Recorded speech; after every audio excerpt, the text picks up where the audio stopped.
కృష్ణదేవరాయ గారికి కూడా ఎందుకు ఇలా చేయాల్సి వస్తుందంటే, కృష్ణదేవరాయ గారికి విడుదల రజనీ అంటే కోపం కొంచెం ఎక్కువేనండి, ఎక్కువ కోపమే. ఎందుకో నాకు కూడా కారణాలు తెలీదు, కానీ రకరకాల కారణాలు ఆయనే అనుకుంటాడు, రకరకాల కారణాలు ఆయనకే ఉన్నాయి. సరే, ఎందుకంటే దానికి కూడా కథ ఉంది, అది కూడా చెప్తా. అయితే ఆ కథ ఏంటంటే,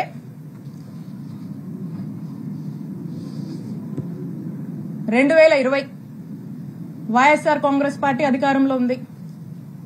సెప్టెంబర్ 2 వైఎస్ఆర్ గారి వర్ధంతి. ఆ రోజున గురజాల సర్కిల్,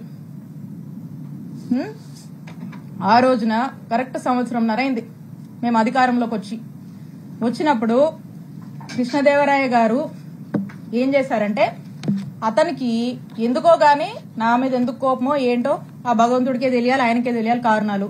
అతని కోసం, అతని గ్రూప్ కోసం, అతను ఇక రకరకాలు ఉంటాయిలేండి. సరే, ఆయన ఏం చేశారంటే, ఈ గురజాల సర్కిల్లో ఉన్నటువంటి పోలీస్ స్టేషన్ లో అక్కడున్నటువంటి డిఎస్పీ గారిని, అక్కడున్నటువంటి సిఐ గారిని, ఇద్దరిని కూడా మాటలు చెప్పి మా అధికారాన్ని మా మీదకే వాడి వాళ్ళని, పోలీసులను బ్రైబ్ చేసి నా మీద, నేను మాట్లాడేటువంటి ఫోన్ నంబర్ మీద, నేను వాడేటువంటి నంబర్స్ మీద, మా సిబ్బంది నంబర్స్ మీద, మా ఇంట్లో వాళ్ళ నంబర్స్ మీద ఒక 6 నుంచి 7 నంబర్ల వరకు కూడా కాల్ డేటా తీసే ప్రయత్నం చేశారు. కాల్ డేటా తీయాలంటే ఎఫ్ఐఆర్ కట్టాలి. వీటి మీద ఎఫ్ఐఆర్ కట్టి, ఈ సర్కిల్లో ఎఫ్ఐఆర్ కట్టి ఈ కాల్ డేటా తీశారు. ఇది ఈ రోజున నేను ఎందుకు చెప్తున్నానంటే,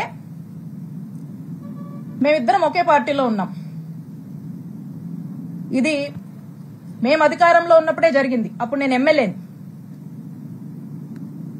అప్పుడు జరిగినటువంటి విషయము నేను ఏ రోజు కూడా ఈ విషయాన్ని చెప్పే పరిస్థితి నాకు రాకూడదని నా మనసులో ఎప్పుడు అనుకుంటూ ఉండేదాన్ని.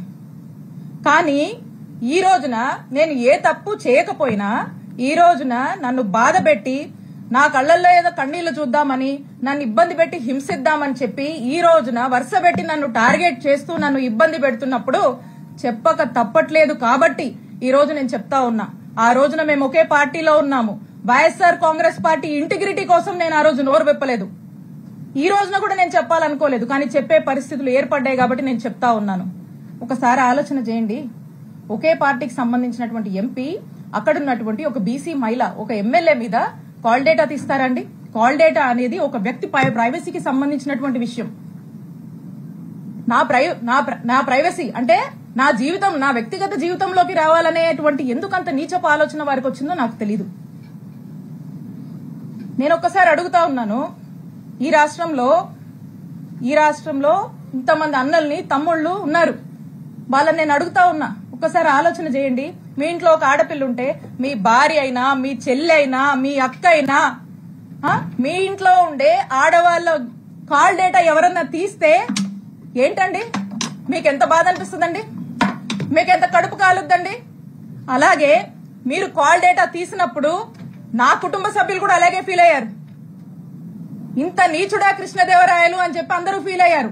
ఇది మా అధిష్టానానికి తెలుసు, మా పార్టీలో ఉన్నటువంటి పెద్దలకు తెలుసు, అప్పట్లో ఉన్నటువంటి మా పోలీస్ అధికారులకు కూడా తెలుసు.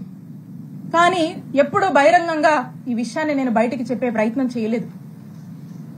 ఇది జరిగినప్పుడు మా నాయకుడు జగన్మోహన్ రెడ్డి గారికి ఇంత మీన్ మెంటాలిటీ ఉన్నటువంటి ఈ వ్యక్తి ఈ విధంగా నన్ను ఇబ్బంది పెట్టి ఈ విధంగా చేశాడు అని చెప్పి, కాల్ డేటాలు తీస్తాడా అని చెప్పి నేను మా ముఖ్యమంత్రి గారికి షేర్ చేసుకున్నప్పుడు, 4 గోడల మధ్య జరిగినటువంటి విషయం.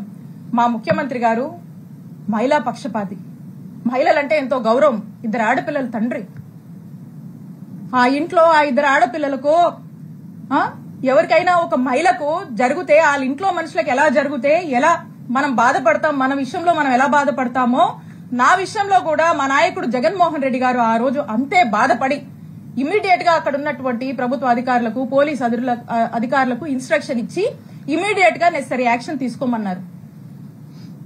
ఇమీడియట్ గా నిమిషాల్లో ఆ రోజు ఇక్కడ పనిచేసినటువంటి డిఎస్పీని, ఇక్కడ ఉన్నటువంటి సిఐని పిలిచి పోలీస్ అధికారులు మాట్లాడితే ఆ పోలీసులు ఏం స్టేట్మెంట్ ఇచ్చారండి? Upon the pressure of honourable MP Narasaraopet Lavu Krishnadevarayalu, upon his instructions మేము ఇది తీయాల్సి వచ్చింది అని చెప్పారు. నిమిషాల్లో సస్పెండ్ అయ్యారు ఆ పోలీసులు. ఇది చాలా మందికి తెలుసు.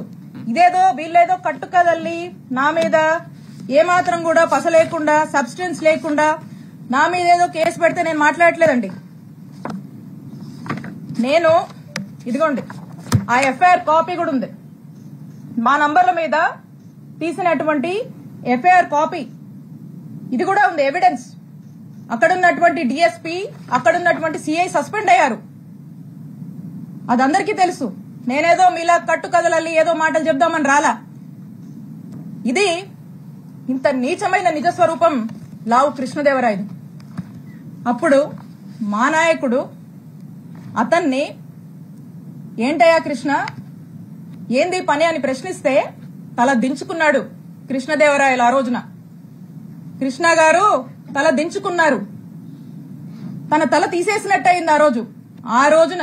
మా నాయకుడు జగన్మోహన్ రెడ్డి గారి దృష్టిలో ఇతను చేసినటువంటి ఈ తప్పుడు పనికి, ఒక మహిళా ఎమ్మెల్యే కాల్ డేటా తీసినటువంటి తప్పుడు పనికి అతను ఆ రోజున మా నాయకుడిలో కృష్ణదేవరాయలు అనే వ్యక్తి మీద నమ్మకం కోల్పోయాడు, అతను చేసిన తప్పు వల్లే. అది మనసులో పెట్టుకొని, అదే కోపం మనసులో పెట్టుకొని ఈ రోజున రివెంజ్, అధికారం ఉంది కాబట్టి ఈ రోజున రివెంజ్ తీసుకునేటువంటి భాగంగా, ఈ రివెంజ్ లో భాగంగా ఈ కట్టుకథలల్లి ఈ రోజు నన్ను డిఫేమ్ చేస్తూ నా మీద ఒక నింద, నా మీద ఒక ముద్ర వేసేటువంటి ప్రయత్నం లావు కృష్ణదేవరాయలు గారు చేస్తా ఉన్నారు. ఇది చేస్తూ వీళ్ళని మీరు చూస్తే ఈ కంప్లైంట్ కూడా ఇతని లెటర్